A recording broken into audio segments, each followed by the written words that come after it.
So we're live on Facebook. Father, over to you. Hello, everybody. Welcome to our Ethics Compass. Today, we're going to be talking about ethics of voting with regard to the forthcoming elections. I have the pleasure to welcome our speakers today. Let me begin by introducing our speakers. The first person that I want to introduce here is Professor Kayode Omojuwa, Professor of Political Science at Ahmadu Bello University, Zaria. Professor Kayode, you're welcome. Thank you very much, sir. I want to welcome Professor Abdullahi Dahatu.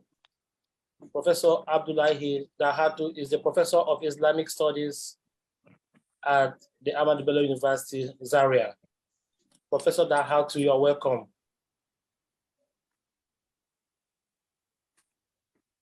Professor Dahatu, are you there? Are you there, Professor Dahatu? Well, while we wait for him to come back, I'm sure he's probably having some network challenges. We want to welcome yet another speaker, Very Reverend Father Dr. Don Steve Nna, the Judicial Vicar, Catholic Archdiocese of Olo, Nigeria. Father Don Steve, you're welcome. Thank you, Father. Okay, so we need a little bit of lighting around where you are. Professor Dahatu, are you here now? Are you muted? You can unmute yourself. If you're not, speak up a little bit. Professor Dahatu? Hello, good evening. How are you? I'm fine. We're just introducing you to the general public. You're welcome to the program. Okay, thank you very much.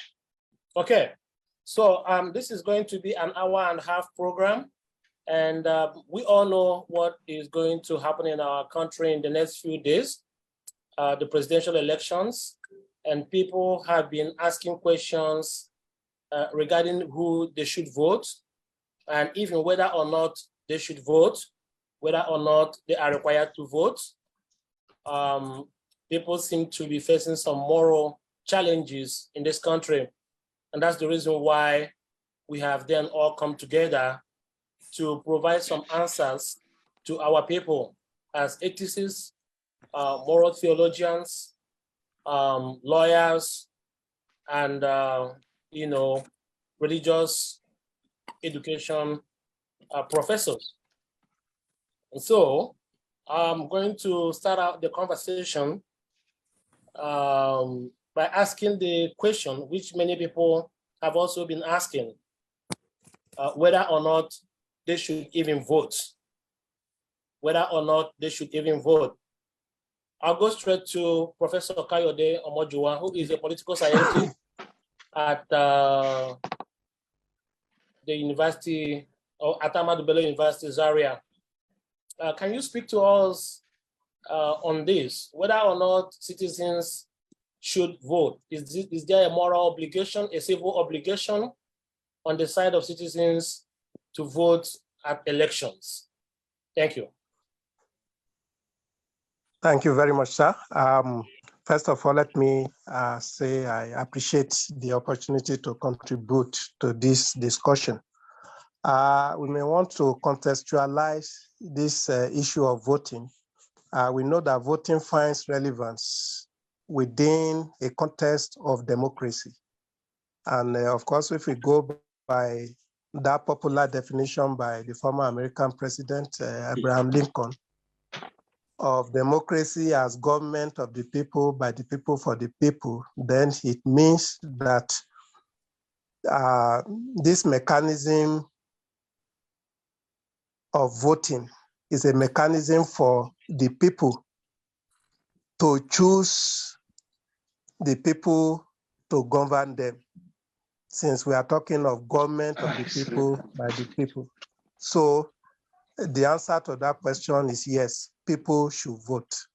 It is obligatory and it's also a right guaranteed by the constitutions of many democracies across the world. So that is the answer, people should vote. Would you say that that would be a moral obligation on citizens to vote? Yeah, it is moral, it is also legal and political.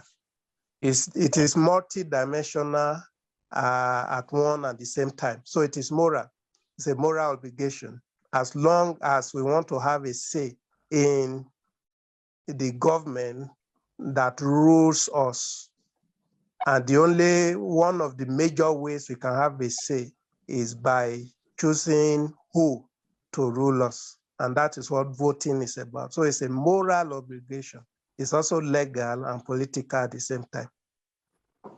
Thank you, Professor Kayode Omojowa. I'll go over to Professor Abdullahi Dahatu. You are a professor of Islamic studies. From the point of view of Islam, is it a moral obligation for the adherents of Islamic religion to vote? Are they required? Must they vote? Do they have an obligation? Do they have a choice not to? And if yes, how does the Quran? Well, thank you very much. First of all, I went to this discussion. Yes. Well, as I said earlier, thank you very much for engaging me in this discussion. Well, the question, must I vote?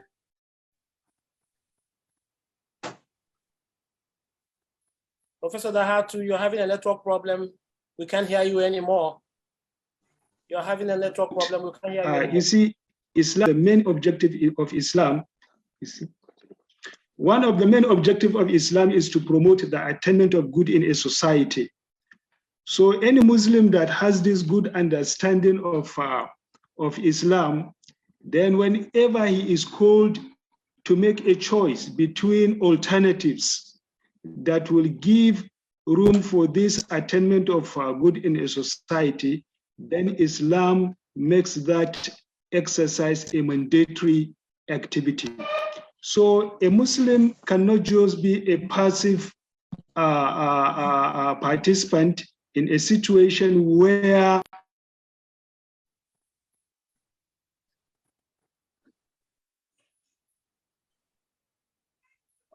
Professor Dahatu, I think you're having some network challenges there. Many things to choose. This is because if any, you know, am I with you? Yes, Hello? Go ahead. We're hearing you. Go ahead. Okay, so if in any society where there is a we're losing you again. I think you're having some network issues out there, Professor Dahatu. You may want to see if you can change position, move around. A Muslim is a failure to involve himself in that choice. While you see in the Quran, Allah says, "Ta'awanu 'alal birri wat taqwa wa la ta'awanu 'alal ithmi wal 'udwan." That is, every Muslim is expected to cooperate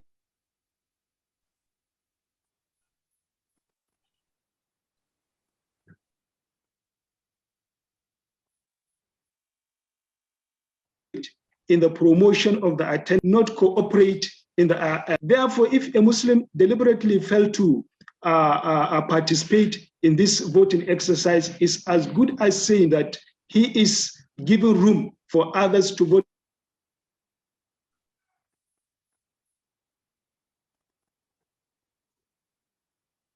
Professor Dahatu, I think you're having some network issues. Somebody. We'll come back to you. We'll come back to you. But I think your message is very clear. Muslims are required to vote, and they have moral obligation. In voting are evils in the society. There is a choice, and there, hello, yeah. Thank you. Yeah. So this is the stance of Islam. Thank you so much, Professor. We'll come back to you on this, and while we wait to come back to you, try to see if you can adjust your position, because occasionally we lose you. Perhaps because of network issues. But then I jump over to Very Reverend Father Don Stephen Nara, you are a judicial vicar, It's all right. lawyer of the church and the canonist, and I'm sure also a moral theologian. From the side of Catholicism, as well as wider Christian society, are Christians required to vote? Are Christians required to vote? Thank you. Yes. Thank you very much for inviting me for such a very important discussion. I will say not only Christians, but every human person, by virtue of the common good, is obliged by natural law, by divine positive law, to vote. That's why in the Abrahamic religions, the Jewish religion, Christianity, and Islam, even in the Quran and in the Bible, especially in the Old Testament, there is explicit mention of the people's choice for leadership. Like when the Israelites went to Samuel and said to him, give us a king like other nations. From there, theocracy started. From theocracy, we got monarchy. From monarchy, democracy. And even at the level of social contracts, as expanded in the philosophy of John Locke and some of these social contracts, and you see that being a citizen is like you are in a social contract, and it is your choice to determine who is your leader. If we go to Plato's Republic, where Plato and Aristotle classifies the different levels of citizens and citizenry, you see that people who do not vote are like animals because they do not know their rights and they do not exercise it.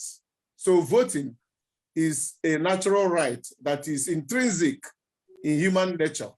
Whether you are a Christian, whether you are a Muslim, whether you are an animist, there is that issue of common good and the right of self-preservation. And that's why voting is an obligation as well as a right of all human persons, irrespective of religion. Thank you, Father Steve. I think all of you seem to agree, both from the religious, from the Islamic world, and from the Christian world, as well as from the philosophical dimension, that voting is an obligation. And so long as people are members of the society, they are required to vote. Do you think that there are some consequences in some religions for not voting? And I go back to Professor Kayode, within the limits of the law and within the limits of the norms of the society, do you think that there should be, or there are some consequences for people who fail to vote? I do know that when people fail to vote, they may be contributing to electing a bad leader. But beyond that, there are some punishments, some consequences for failing to vote. Professor Kayode, if you can attend to that in a minute or two, I will appreciate it. Thank you very much. As with everything we call a right, every individual either to have right or not to exercise it. So from the point of view of politics, and even from the legal point of view, there is no consequence if a person chooses not to exercise his right or obligation to vote. There is no consequence of any sort.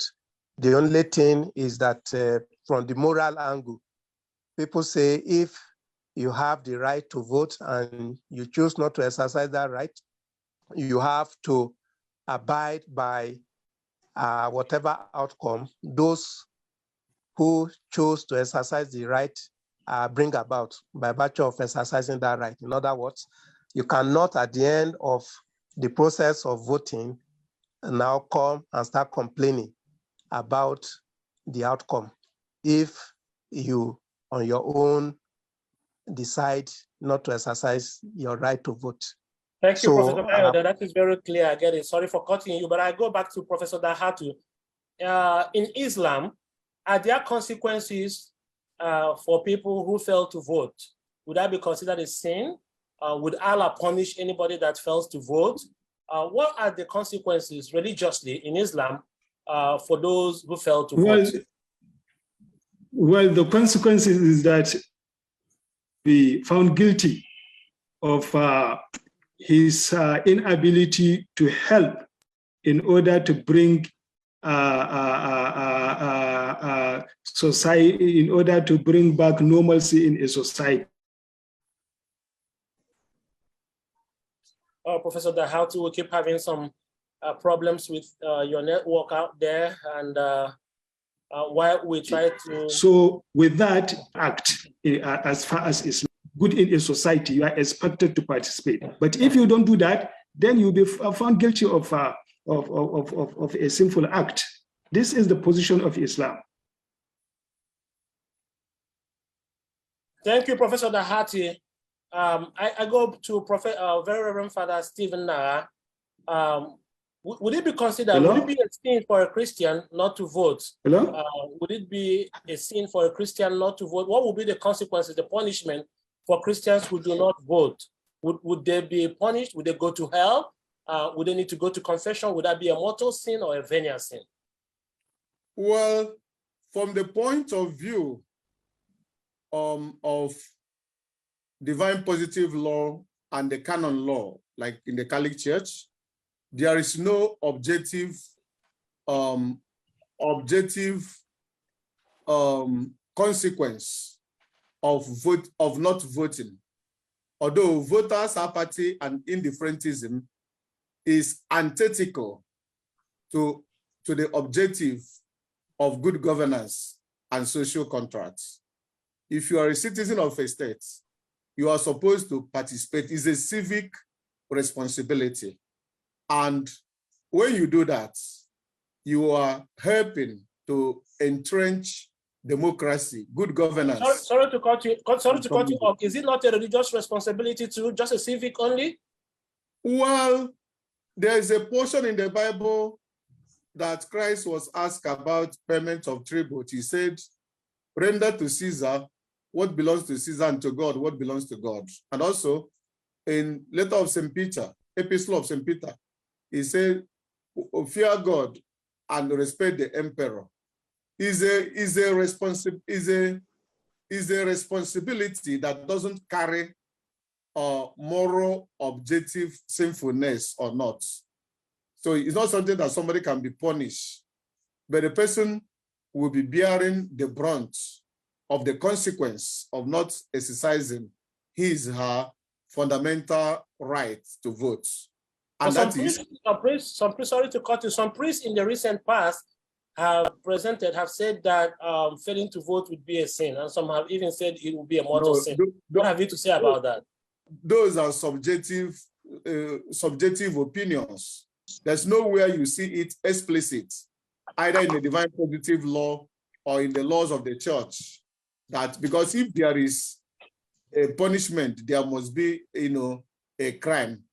There's no punishment without an explicit crime, and people don't have the liberty to manufacture crimes and criminality. Thank you, thank you, Father Stephen. And I go back to you, Professor Kayode. You are a professor of political science, and you are a Yoruba man.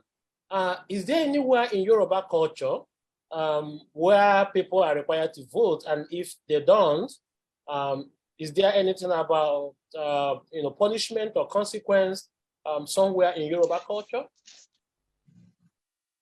Well, thank you once again.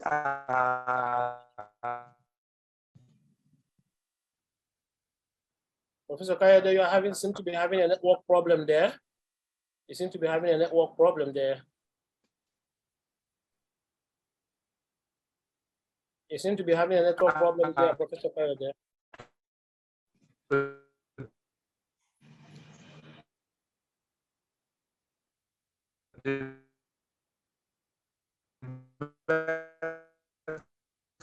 Okay, well, I think you're having a problem, and probably will come back to you once your network improves.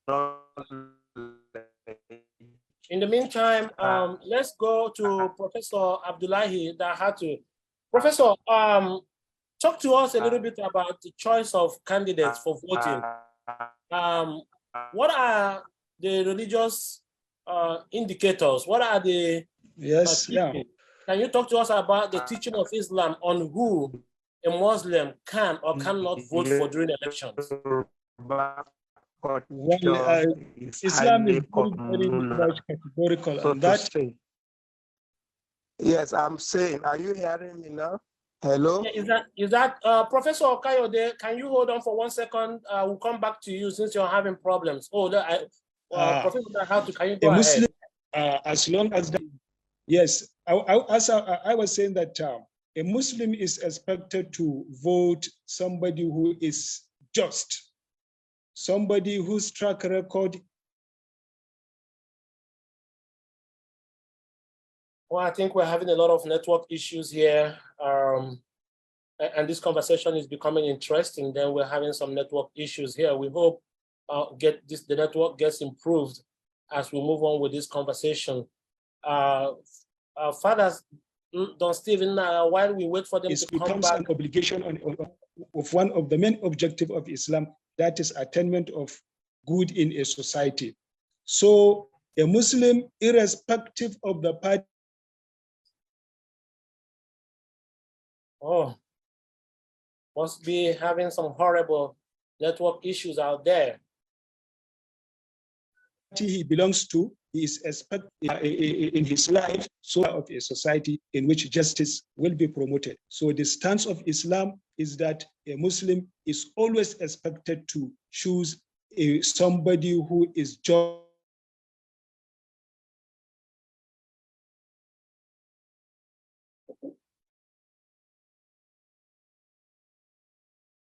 Professor Hello?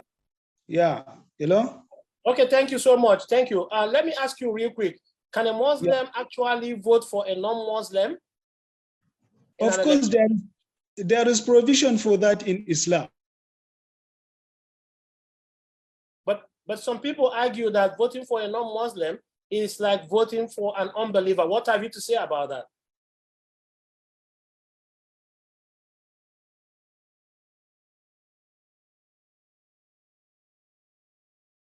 Wow, horrible network issues this night. I go back because to candidate is candidate, and it is found out a Muslim is expected to prefer that non-Muslim above the Muslim, who is found to be immoral. This is the stand of Islam. Islam. Oh, this is getting interesting, but then we are having some network issues. Islam is always out for morality in his activity. And he is a Muslim who is immoral and also unjust. Okay, so Professor Abdullahi, we didn't get you quite right. Did you say that a Muslim can only vote for a Muslim? Was that what you said?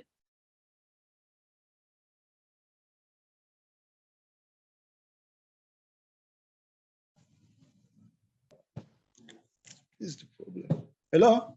Yes. Hello? Yes, we're having quite some network issues here. We're here, Professor Abdullahi. Go ahead. Yes, Oh, what a horrible network today.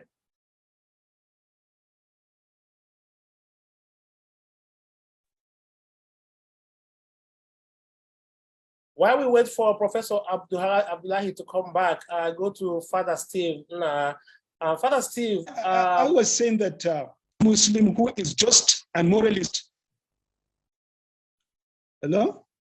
Yes, Professor Abdullahi, you are having some network issues. Can you move around? Can you change your location? Maybe when you change your location, the network might improve. Can you change your location a bit? Move around your house or somewhere so that we can get better network coverage from you.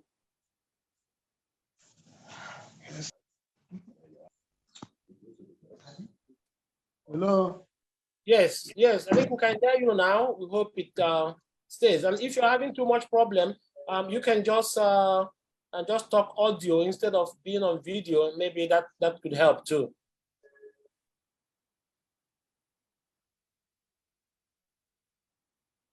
So while we wait for him, for his network to improve, Father Stephen, we'll go over to you. Must a Christian vote for a Christian? And can a Christian vote for a non-Christian in this kind of election that is coming up in Nigeria in the next 2 days? Unmute yourself. Unmute yourself, Father. Unmute yourself, Father. Father Nara, unmute yourself. Okay.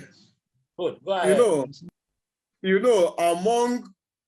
Among the major religions, especially Islam and Jewish religion, Christianity is a very tolerant religion because of the teaching of Christ, which transcends the division of Jews and Gentiles and whatever. So in Christianity, you don't see this segregation in political and social life.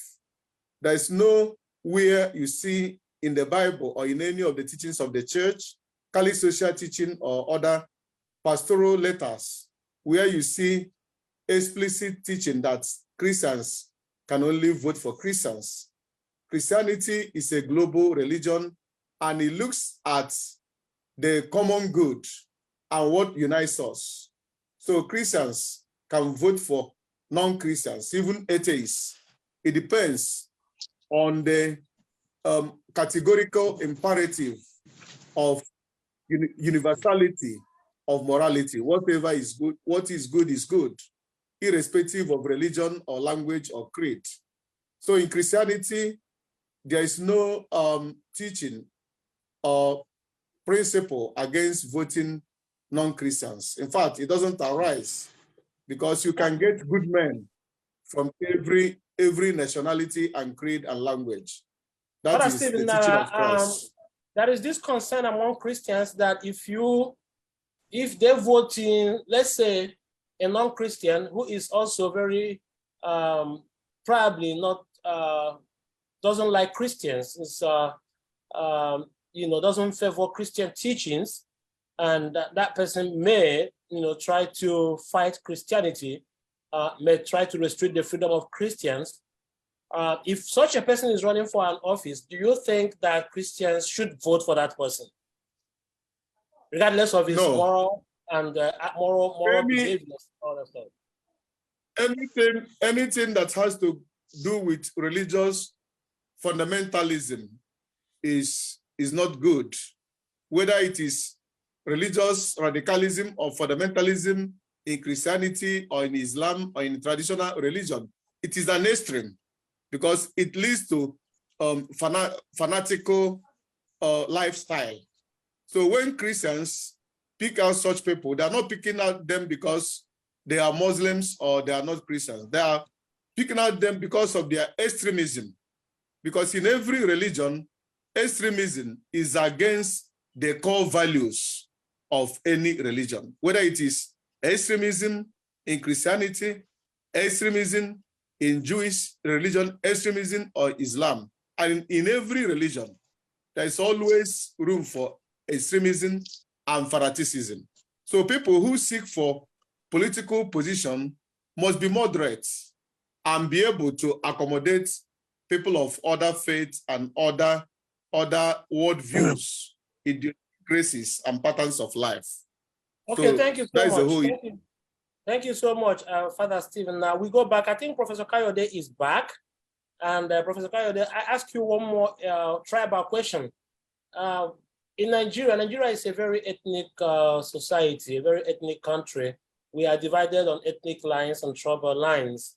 And the various ethnic groups have strong values, strong cultures.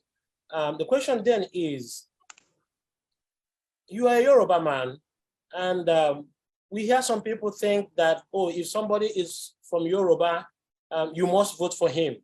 And also, some people also think so, that if somebody is from Igbo land, an Igbo person must vote for him. Is there something in Yoruba culture, in Yoruba teaching, that requires a Yoruba to vote for a Yoruba or to always support a Yoruba in anything, good or bad? Can you shed some light on this? Thank you very much. I hope you can hear me now. Yes, very well, very well. Yeah, there is nothing in the Yoruba culture that says that a Yoruba man cannot support any other person who is not a Yoruba in politics. Of course, one is not ruling out the sentiment that people feel generally that this person, you know, is part of us or is part of me, as people may say. And so I have an obligation to support somebody that is from my side or is from my place. That sentiment is there, and I don't think that is peculiar to Yoruba people alone. It's something that is general. That sentiment is all over. It's a universal sentiment, so to say. But you know, at the end of the day, individuals are still free to choose whoever they want, irrespective of, you know, the tribe or the religion of that person. So there's nothing in the Yoruba culture that compels a Yoruba person to vote, you know, as a matter of obligation for a Yoruba person seeking political office. Okay, thank you very much. Professor Abdullahi, I come back to you, and I hope your network is much better now. We are talking about, you know, the obligations to vote or not to vote in Islam. And I know the last time you spoke, you were saying that Islam requires Muslims to vote for a morally sound person, a just person. But there's this argument that people always make that a good Muslim cannot vote for a non-Muslim, regardless of the situation. Reason being, and I'm not an Islamic scholar. Reason being that there is this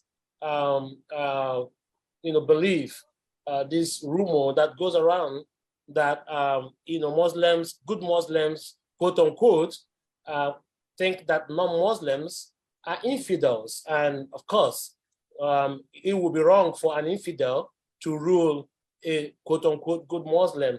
Are these facts? Are these fancies? Are these myths? Are these in Quran? As an Islamic scholar, can you shed light on this kind of rumors or this kind of claims or this kind of conjectures? Well, actually, this is an extremist approach.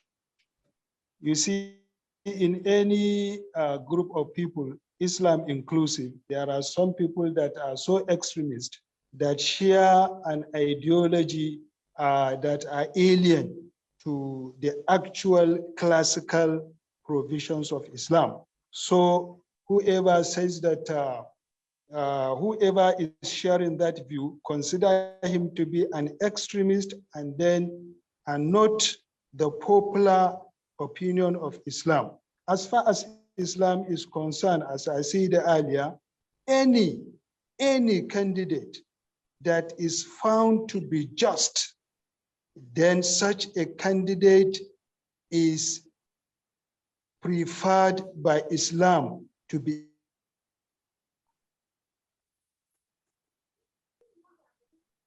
Okay, Professor Abdullahi, we are losing you again, but we got you loud and clear. Elected as a leader of whoever he is in his circle. Well, sincerely, I'm having serious challenges of network here. I don't know, I've been going around to see where I can get an improved network, but unfortunately, now. Yes, we can see that. But again, I think you're doing well. We're also getting some of the points you're saying when your network is okay. But as I said earlier, this is nice. Here we have a lot of society, you find such type of people, and we tried as much as possible to see that this type of group does not reign in the society. We have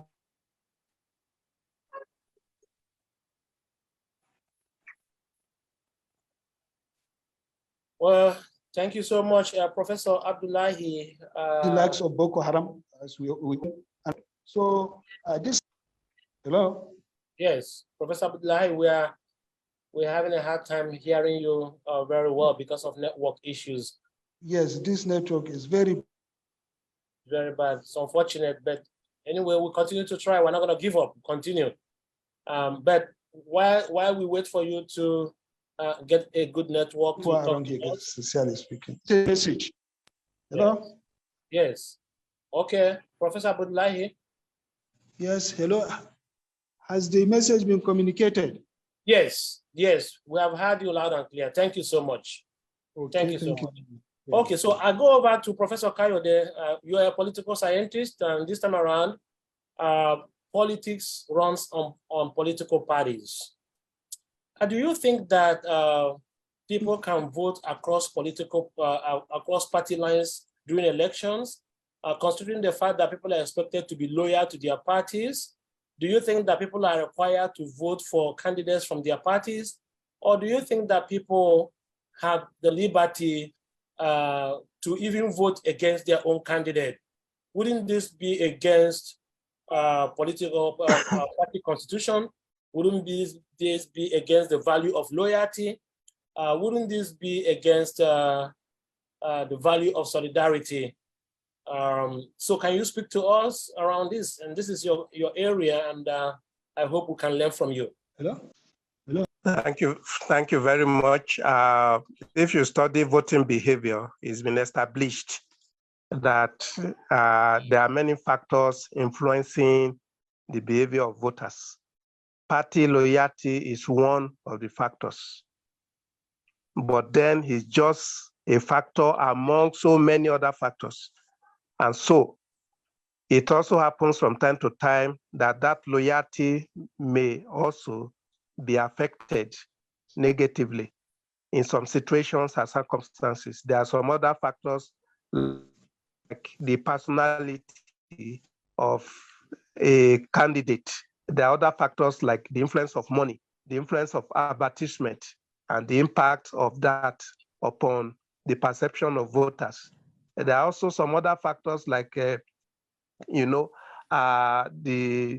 view or, influences of relations or friends. You understand? So at any particular point in time, party loyalty may hold sway and it may not hold sway. So it's one of the variables. And as a variable, it means that it can vary at any point in time. So it's not an offense as such.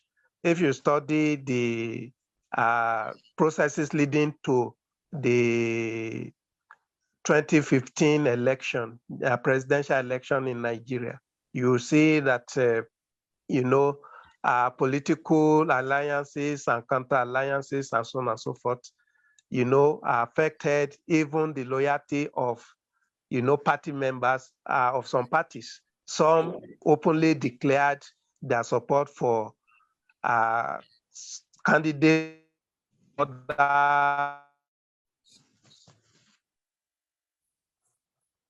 Okay, thank you, Professor Kayode. I think you're having a network issue there, but we heard you loud and clear, and you have sent some message regarding voting on party lines.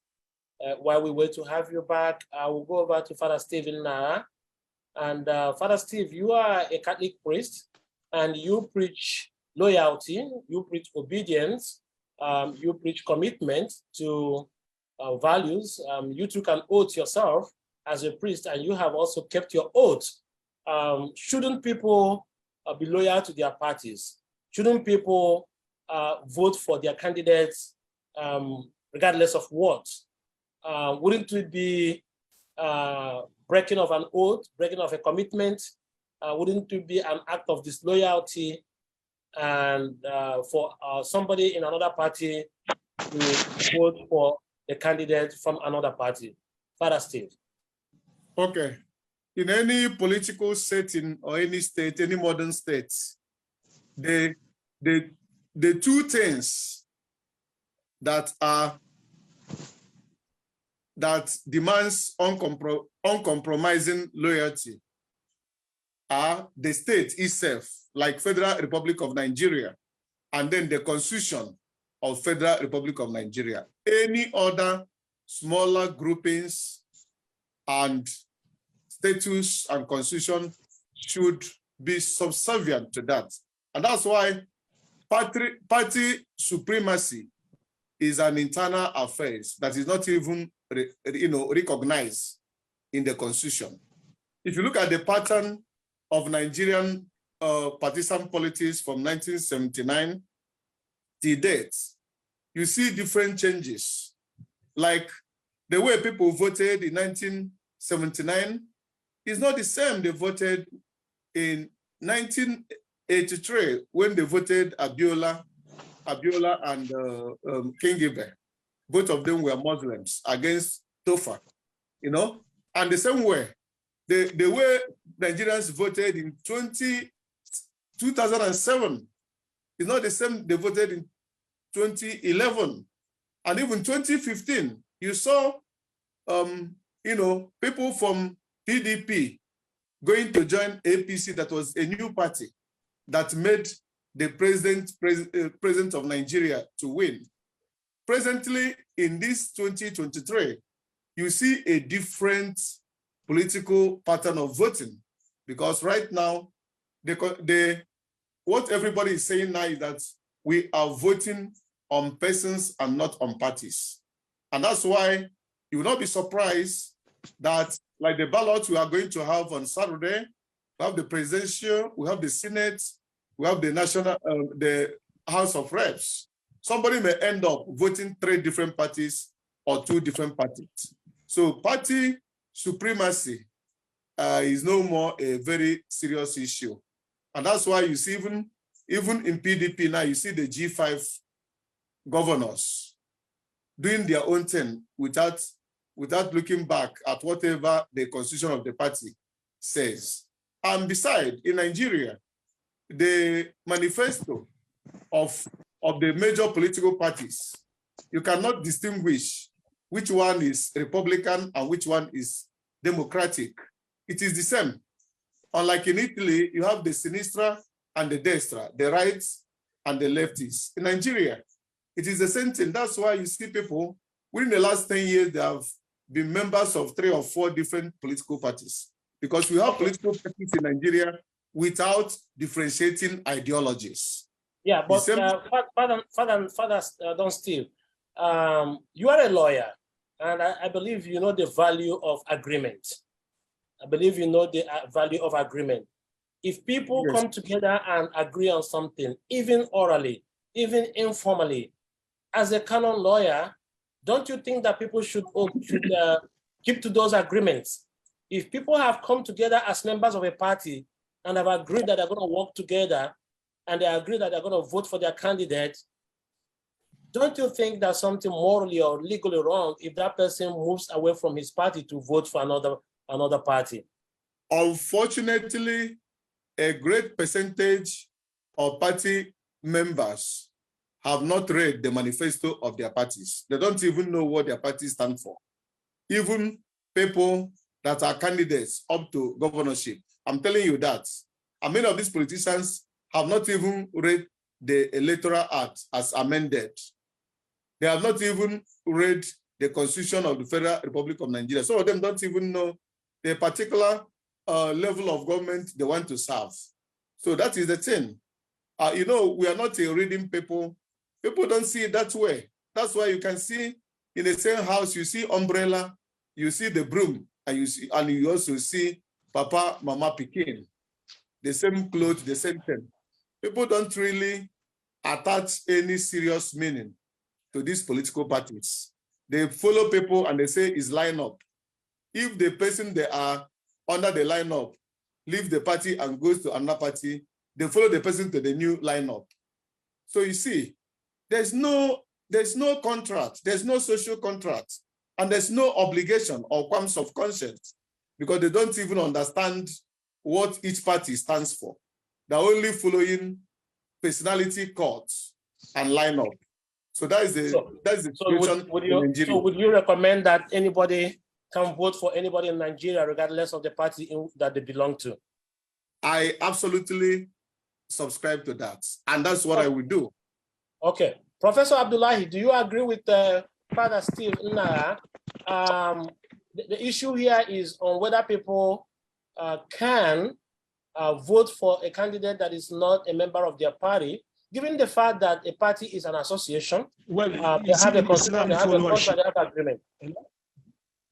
You see, in Islam, anything that contradicts the moral provision of Islam, that issue is a null and void issue. Okay.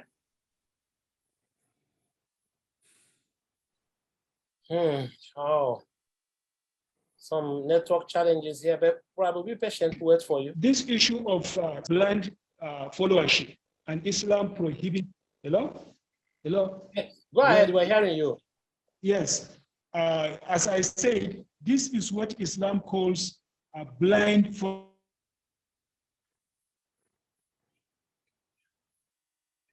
Oh, some network issues there. And in Islam, the person that sticks to a party who is just. So sticking to one's party is not allowed in Islam at all, because that is a moral issue that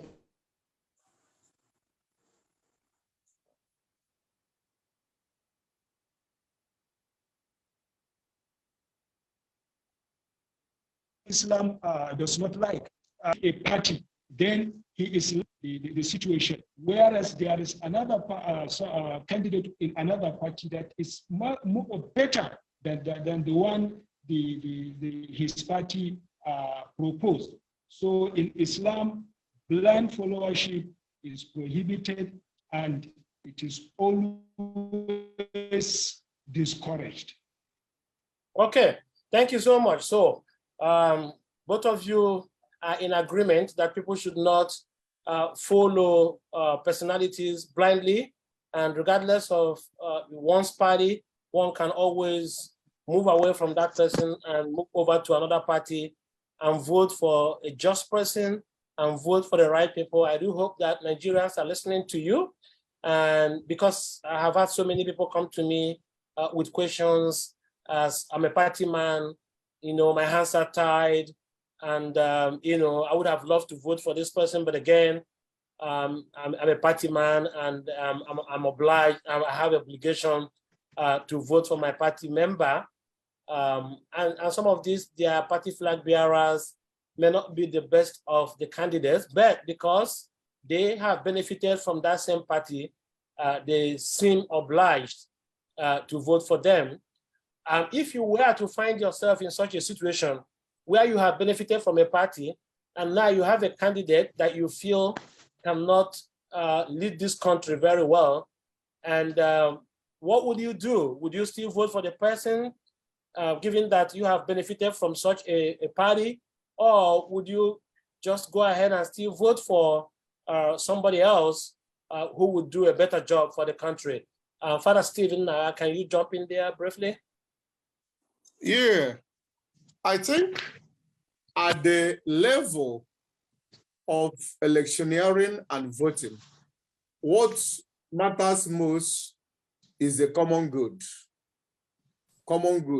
and the summum bonum, what will be the highest good. Jeremy Bentham says the highest good for the highest number of people.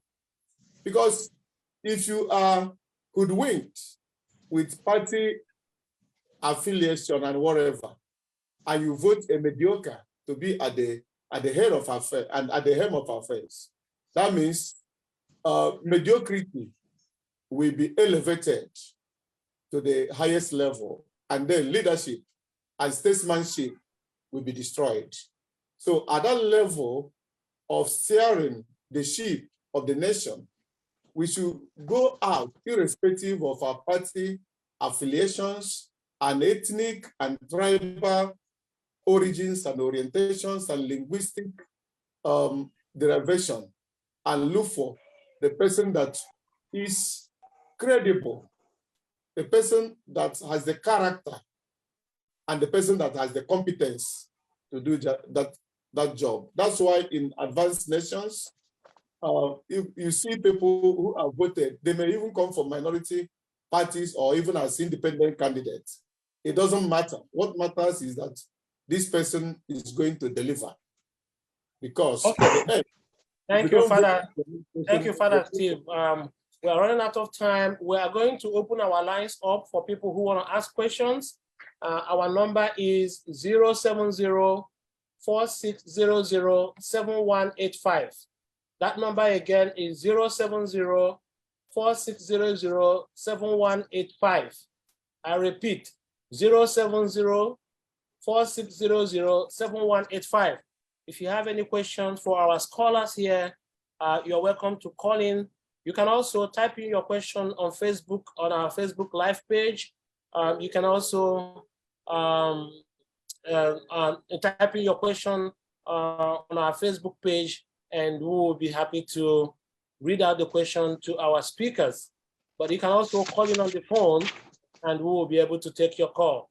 While we wait for callers to call in, I want to go back to Professor Dahatu, Professor Abdullahi Dahatu. I want to talk a little bit about vote buying and vote selling. In our country, Nigeria, vote buying, vote selling, politicians giving the people money to bribe them, to win them over to vote for them, is something that has become normative. Do you think that there is something wrong about that? Do you think that people should not accept bribes and money from politicians? And if people are doing this, how bad would you think these are? And in Islamic religion, are people allowed to do something like this? And if no, what would be the consequences for those who do something like this? Professor Abdullahi Dahatu.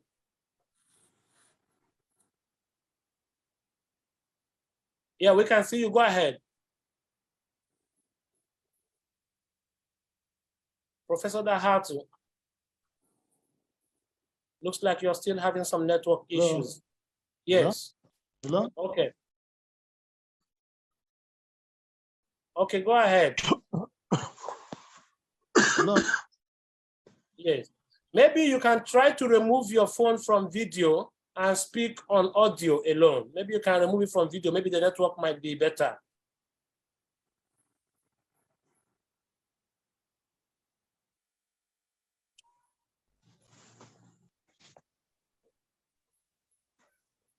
Yes, go ahead and talk on audio alone. Let's see whether it will be better.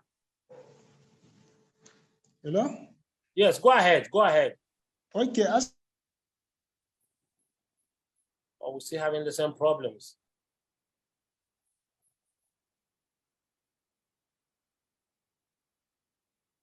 As I was saying, vote buying is in Islam is totally prohibited. So if one is engaged in vote buying, then eventually he is going to elect a wrong leader. And we know where a wrong leader is going to lead people to. So vote buying in Islam is not an act that is recommended. So as much as possible, while one is going to vote, he should vote freely without the influence of anything, either in monetary or material form. This is what is expected of every Muslim and every other citizen. Thank you. Let's take this caller. Hello? Hello? Yes. Who is on the line? Sani Bello Hamza. Yeah, Sani Bello, how are you? I'm fine. I'm calling from Nigeria. Okay, you're calling from Kano. Okay, can you go ahead and ask your question? Yes, I'm calling from Kaduna State. Okay, Kaduna State. Yes. Go ahead and ask your question. Hello? Hello? Hello? Yes, go ahead. I'm hearing you. Oh, I think we lost him. Okay, well, for those who want to call in, please, you're welcome to call in. That number is still 070-4600-7185. 070-4600-7185. So, Professor Kayode, are you still there with us? Yes, please. Okay, so some people have said that it's okay to accept money from politicians and still vote your choice. What do you make of this, morally speaking?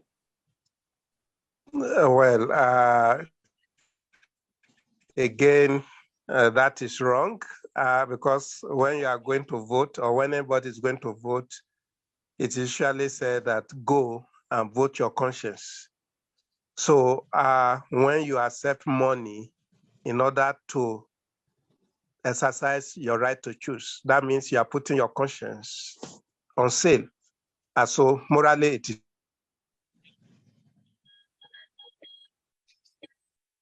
Okay. Well, Professor Kayode, just 1 minute. Let's take this call. Hello. Hello, good evening, sir. Good evening. Who is on the line? Okay, my name is Marvelous Yunus Murtala. I'm calling from Kaduna State. Yes, Marvelous. You're welcome. Go ahead. Ask your question. All right. I have this question to ask with regard to vote buying. Okay. Yes, sir. Like a community where I come from, that is a South-South geopolitical zone in Nigeria. Yeah. Like 30% of those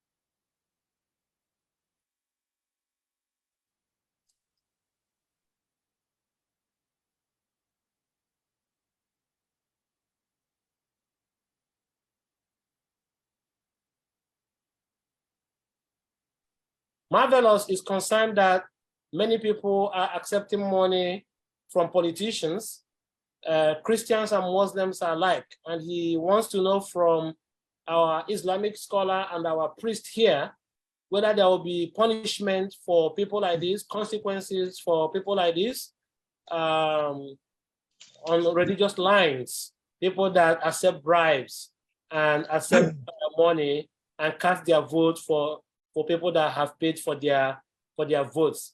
Father Stephen, is there anything in the Christian religion that would punish these people who behave this way? That's what Marvelous is asking about. Of course, if we go to the prophetic writings, especially Amos on social injustice and those who want to buy the poor for a pair of sandals, there's no way you can underestimate the influence of money in politics.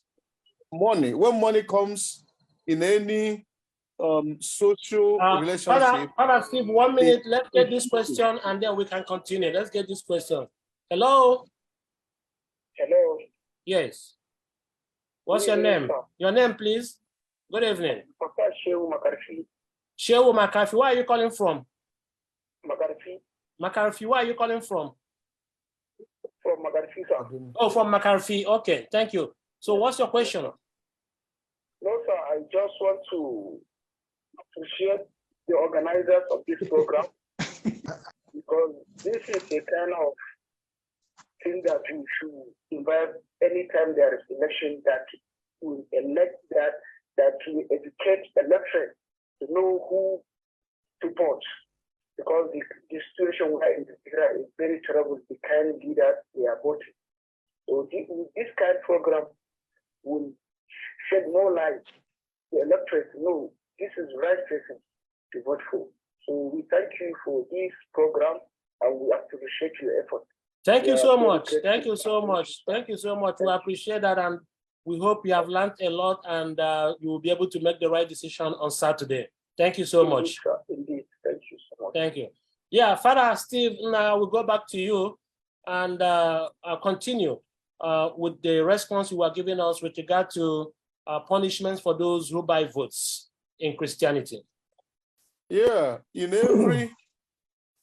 every sphere of human life, whether it's in Christianity, religion, or even in a secular state, there is always laws prohibiting vote buying, because whenever money enters into any venture, it corrupts the morality of it because of the strong force or the power of money. That's why ancient Roman adage says nobody who accepts money can be free to obey his conscience. So whether you say you are taking the money and you vote whoever you want, money has a way of mitigating our efforts. So that's why even in the secular constitution like Nigeria, like this electoral act now, it is a very serious offense in Nigeria to buy money or to exchange money in exchange for votes. So also it is condemned in the Christian religion, and I'm sure in every other religion. Because when you give somebody money, Catholicism, sorry to cut you off, in Catholicism, would that be a mortal sin, a venial sin, and would such a sin drag somebody to hell? Of course, even though it is not explicit in the Catechism of the Catholic Church, but you can see it under political and social sins and social obligations. So, because if you continue to, give vote to the highest bidder, the essence of choice and selection and election is voided, and you cannot get the right people to be there. So that's why it is condemned by all standards, whether in religious or social or political levels. It can never be tolerated by any system. Okay, thank you so much. Professor Kayode Omojoa, vote buying is a big issue in Nigeria. Vote selling is a big issue in Nigeria. Are there consequences for this in the law? Can you talk to us about what people who sell votes or buy votes should expect from the law? But before you answer that question, let's take this call. Hello. Hello, good evening. Good evening. Who is on the line? My name is Comrade Kingsley. I'm calling from Amimo Ikezu. Yeah, Mr. Kingsley, can you go ahead? Okay, I've been listening to the program, but I have a question I want to put to some Islamic and religious Christian committed members. For instance, we have a priest who is contesting for election. We also have some people like in the church who are knights, who are reverends, and some imams too. Now, the question is this. Most of these people come down home, see this vote buying and promote it to the priest that is in charge. Assuming you have a candidate who is a committed Catholic, and you hear that he is buying a vote, and it is well known and established, what would be your reaction to him? As well as an imam who see a senior or a committed Muslim fellow is making in this, what would be your reaction? I put the question to the Professor and the priest who are also in the program. Thank you. Thank you so much, Mr. Kingsley. I'm sure that our speakers heard you loud and clear.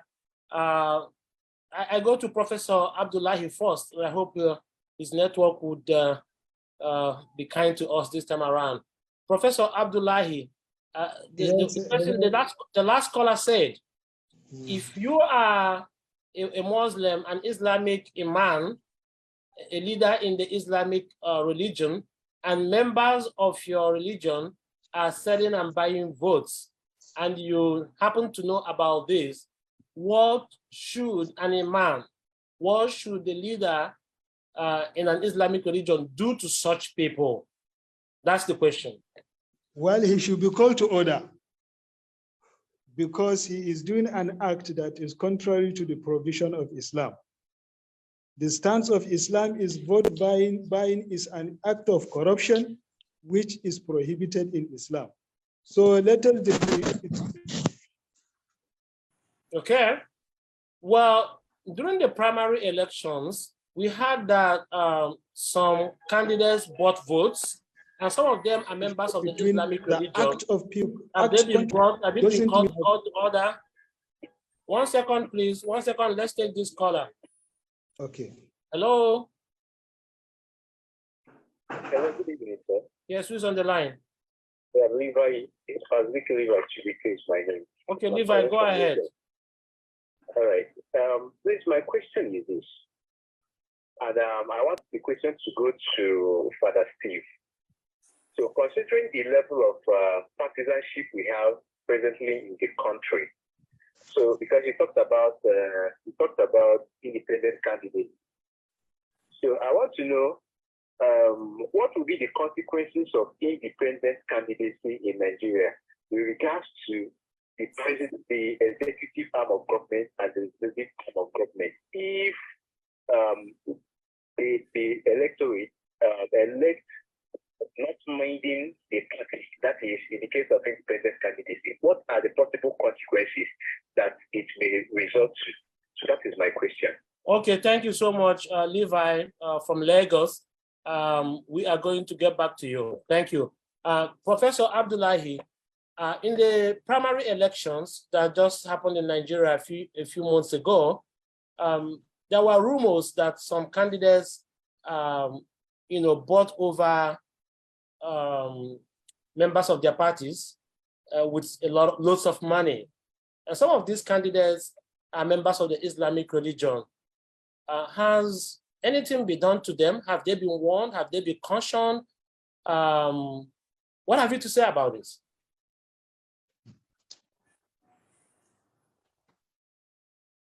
Professor Abdullahi. Hello? Yes, go ahead. Okay, are you asking a new question? Because I didn't.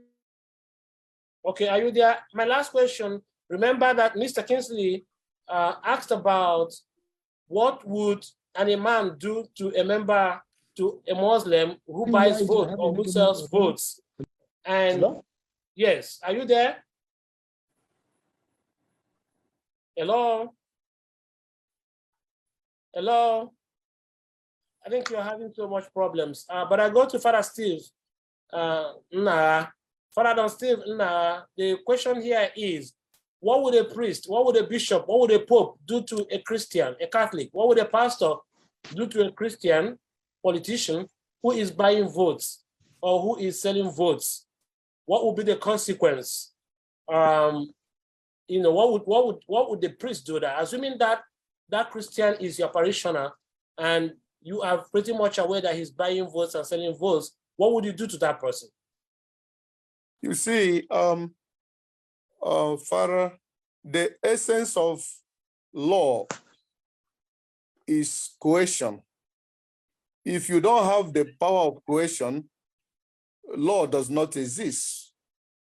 And because Nigeria professes to be a secular state, most of the responses to violation of social order are handled constitutionally and not religiously. That's why there is a divide between there is a divorce of morality from politics in Nigeria, which shouldn't be, because we claim to be secular nation. If it were to be a purely Christian state or purely Islamic Ummah, then you see that the religious repercussions and punishments will be intertwined in the constitution. But here, because Nigeria professes to be a secular state, you will neither see these things. Is it Sharia punishment that you give, or is it canon law that you have in the constitution? So that is the problem. Every other thing is at the level of moral force and not legal force. Okay. And okay, Father Steve, thank you. I do understand that, but I know that as a Catholic, I know that the Catholic Church can also punish some people who are not behaving well. I remember as a seminarian when we used to go on apostolic work, ladies that got pregnant before marriage were sometimes excluded from Holy Communion or were made to come and do public confession. So the church can punish her members that are not doing well. if they can punish people that have committed just some personal sins, why wouldn't they be able to punish people? Maybe stop them from Holy Communion, maybe make them do public confession, or maybe give them some other kinds of punishment for misbehaving, for not following the teaching of the Catholic Church. Why are priests and bishops very slow when it comes to disciplining politicians who are buying votes, who are selling votes? But when it comes to disciplining Catholics that are committing personal sins, they seem to be more active. Can you address that as a church lawyer? Yeah, there are two reasons for that. One is the radical changes we had with the Second Vatican Council, which kind of neutralizes so much thing about public punishments, exomology. Now, you condemn the sin, but you don't condemn the sinner. So most of the things we did in the 60s and 50s, we cannot do it again, because right now, the sensibilities of the modern people, and as well as secularization and postmodernity has also added to it, that the church is gradually loosening down some of the traditional coercive powers it had in the olden days. It's no more like people that you can stop people from receiving communion arbitrarily or what. And secondly, when you're talking of politicians, you know, politicians are men of influence. It is not very easy to handle men of influence because they can go to any length. They can even go beyond the church and sue for defamation of character. They can sue you for privacy. They can sue you for breaching their confidentiality and so many things. So that's why most of this coercive power that the church wielded in the past 30, 40 years is no longer using it again, because there are so many lawsuits and litigations and contentious cases here and there because of violation of human rights and human dignity. So it's no longer easy. Father Steve, recently in America, some American bishops have sanctioned some politicians for upholding values that are not Catholic. For example, some American bishops have stopped some politicians from receiving Holy Communion for upholding abortion and upholding other teachings that are not Catholic. And recently, the Bishop of Enugu tried to sanction Father Mbaka for his utterances as a priest from the pulpit in relation to politics. Why is it difficult for bishops and priests to sanction politicians who are clearly doing things that are against Catholic moral, theological teachings in Nigeria? Why is difficult in Nigeria is because in the church law, in canon law, the priest doesn't have legislative power, it doesn't have judicial power, it doesn't have executive power. Even though he may participate in each of these powers, he cannot. A priest has no absolute power to deny a member of the church communion. He doesn't have that power. The bishop can do that. The bishop can do that on moral ground and on very few issues. You talked of America. Yes, America is a country that is, you really need to understand it. America, people think is a very liberal state, but America is not liberal. It's liberal and it's conservative. That's why in US, you have the liberal bishops, you have the conservative bishop. In those dioceses where you have the conservative bishops, they don't even care what the Vatican says or what the Pope says. They just stick to their conscience and to the traditional teaching of the church, the magisterium. And that's why they can even deny the president of the United States Holy Communion. But here, we are awed by personalities and dignity. So it's not easy. It's not even easy to do that to highly placed people. Because okay, thank you, Father Steve. Thank you. I go back to Professor Kayode. In civil law, in the civil society, I think vote buying is against the law. Vote selling is against the law. What would be the punishment for those who buy and sell votes? Professor Thank you very much. Yes, I think the extant electoral law in Nigeria now, that's the law guiding the elections that are to be held this month and next month, prescribes a punishment of a jail term for anybody caught. And it's instructive that the president himself, President Buhari, has given as one of the reasons for the current Naira redesign policy, which everybody is facing now in Nigeria. He has given one of the reasons for that policy, the intention of his government to eliminate, vote buying. And he has also pledged that anybody caught buying votes or selling votes will be made to face the law. There's a prescription of jail term. So anybody that is that does that faces the consequence or the possibility of being jailed. So that is it. There's no doubt about that. It's there in the law. Okay, well, thank you so much, Professor Kayode. But vote buying, vote selling, they are very common in Nigeria. And have you ever heard that somebody was put to jail in Nigeria for vote buying or selling?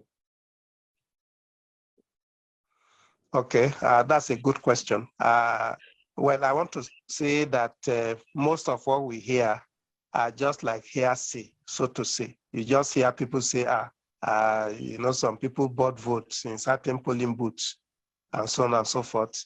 The policemen or some other security agents that are there were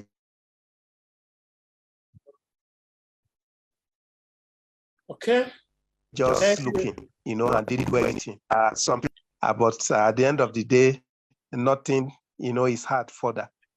So I think the responsibility is for that of the Nigerian state to back its law with the sanctions that the law has prescribed. As long as the Nigerian state is failing in its responsibility of bringing those caught to book, that problem will persist. So that is the thing. So can citizens on their own sue anybody caught buying or selling vote to court?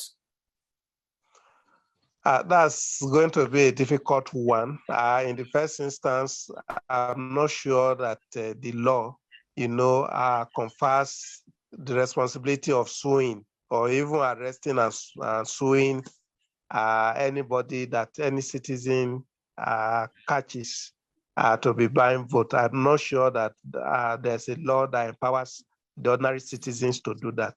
But I'm sure that there's a law that empowers the state. And that is why in all the polling stations or polling booths spread throughout the length and breadth of Nigeria, the Nigerian state is ensuring that some security agents are in each of those polling booths. So it's their responsibility to, oversee the affairs of each of those polling booths and to arrest lawbreakers, not just those buying or selling votes, but some others who may want to come there, to cause problem, either to, to snatch ballot boxes or to start from printing ballot papers or to do some other infractions. So it's the responsibility of the security agents to do that. I think we are running out of time. I go to Professor Abdullahi Dahatu one more time, and hopefully we can hear him well this time around. Professor Abdullahi, I just wanted you to say a few more things about vote buying and vote selling from the perspective of Islam, especially those who do these things. What can Islamic religion do to them clearly? What punishments can be given to them beyond cautioning them, beyond warning them? Are there specific punishments that can be done to them? And have people been punished in the past for doing this by imams and by leaders in the Islamic religion? Professor Abdullahi. Well, actually, there is no any specific punishment ascribed to this type of act. But being an abominable act in Islam, what happens to such a person is that a sin is written against him. And of course, if one dies with a sin, as in the Islamic point of view, such a person will go to hell. So whatever is sinful, definitely if one engages himself in it, will definitely be written against him. So as far as Islam is concerned, vote buying is a sinful act, and whoever engages in it will have a sin written against him. This is the punishment that will be meted against such a person.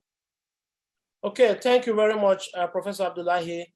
Thank you very much, our speakers. I know I will come to Father Steve for the last question from Levi.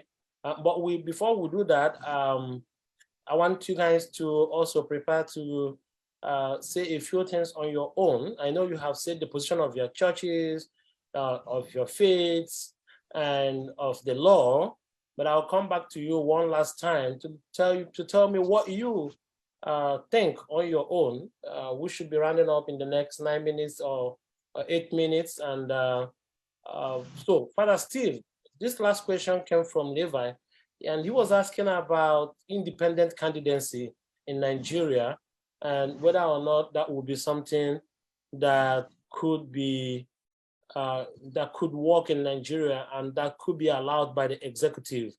What have you to say about it? I believe he directed that question to you, especially given the fact that you were talking a lot about political science and political philosophy. What do you think about this?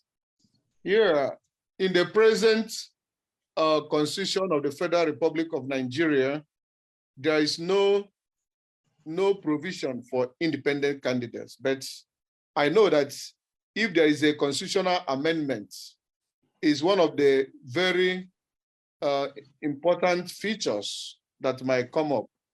Because in advanced democracies, candidates for elective posts are not bound to work under political parties. You can present yourself as an independent candidate, and in that case, if you win election, you don't have any sponsors or godfathers. Although in Nigeria, it may be a little bit clumsy and difficult because of the necessary collaboration, especially at the level of presidency, whereby the executive needs the collaboration of the judiciary and the legislative, in the area of separation of power and checks and balances. But apart from that, if it's a place where politicians play to the rule and look at the values for national interests and not just partisan values, independent candidacy will be a very important thing, because it will be like a movement whereby people who accept the ideology we follow without necessarily being constrained and confined to a particular political party. So Nigerian politics is growing, and I know in the next foreseeable future, we will have a place for independent candidates, and it's going to solve a lot of issues like money politics and vote buying, because people will now move like a movement. As a movement, people join because they are convinced, not because of what they get, but they join and promote a cause which they believe in. That is the essence of independent candidates. Thank you very much. Thank you so much, Father Steve. Now I think we are coming to the end of this fantastic program, and I think we all thoroughly enjoyed it. And as we wind up, I'm going to like each of you to say a final word to our listeners, to our participants, as the elections come up in the next 2 days.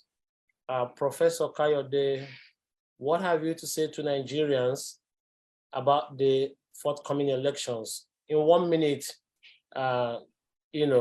say a word to the Nigerians as they go to the polls on Saturday. Thank you very much. Nigerians should simply go and vote their conscience without being encumbered by anything. They should not consider the issue of money in making their choice. They should consider the best interest of Nigerians and Nigeria. Go and vote your conscience. That's my final word. Okay, thank you, Professor Kayode. Have you decided on who to vote for, and would you mind sharing? No, sir. You have not decided yet? I have not decided. I'm still considering the pros and cons. 48 hours to go or 72 hours, and you've not decided? Yes, I have enough time to make the decision, sir. Okay, Professor Abdullahi, what have you to say to Nigerians as they go to the polls on Saturday? Professor Abdullahi, unmute yourself. Professor Abdullahi, unmute yourself. Hello? Yes, Professor Abdullahi. Nigerians should What use their mandate. Why? As they go to the polls on Saturday?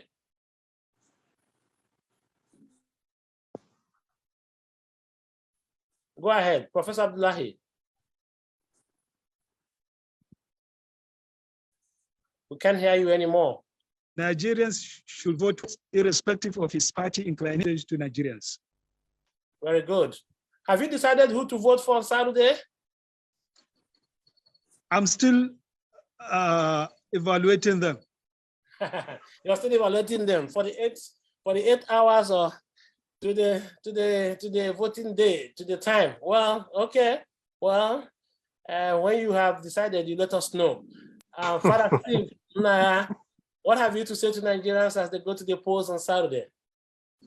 Nigerians should go to the polls and vote and protect their votes without fear or favor, without being constrained by ethnic, tribal, linguistic, or religious orientation. Vote for a good person. Vote for a just man. Vote for a competent person, a capable person, and a person of character. And that's what I will go for. The person that has the energy, the skill, and the verifiable record to be trusted. Because leadership is trust. If I don't trust you, I cannot give my social or I cannot have a social contract with you because I'm relinquishing my natural power to rule myself to the person who is going to lead me. So trust and stewardship are the two things important of a leader. That's what I would say. Thank you so much. Do you know who you'll be voting for on Saturday? I already made up my mind for the most capable person, competent person, and the person of character. Go and verify. That's what I will say. Thank you so much, Father Steve. We'll go and verify. We'll go and verify. Thank you so much. Ladies and gentlemen, I think we have come to the end of tonight's program. It's been a fantastic time. I want to thank in a very special way our speakers, Very Reverend Father Dr. Don Stephen, the Judicial Vicar, Catholic Archdiocese of Olo. We learned a lot from you. I want to thank Professor Kayode Omojowa, our political scientist, for an engaging conversation with you. I want to thank Professor Abdullahi Dahatu for sharing such a great wisdom from the Islamic world. It was nice having you on this program. I want to thank all the people that called in. I mean, we had more calls than I expected, and they asked very wonderful questions. I want to really thank all of you for calling in. I want to thank our technical team, our communication officers, our chief operating officer, all of them who are still up right now, making sure that the event, this program went well. I want to thank our coordinator, the coordinator of our ethics and leadership program. Our Ethics Compass program is a program that we have put in place to help us promote ethical leadership, business, and professional ethics in Nigeria. Please be on the lookout for more programs, more sessions like this in the future. We shall continue to bring in scholars and bring in intelligent people to continue to educate Nigerians on the right path to go, because as the Bible says, sometimes our people suffer for lack of knowledge. And if we have knowledgeable people, we are lucky. And the best we can do will be to take advantage of your wisdom, of your intelligence, as we have done this night. Thank you so much. I'm so proud of you. It was a fantastic time, and I wish you all a good night. God bless you. God bless you. Thank you. Thank you very much. Good night.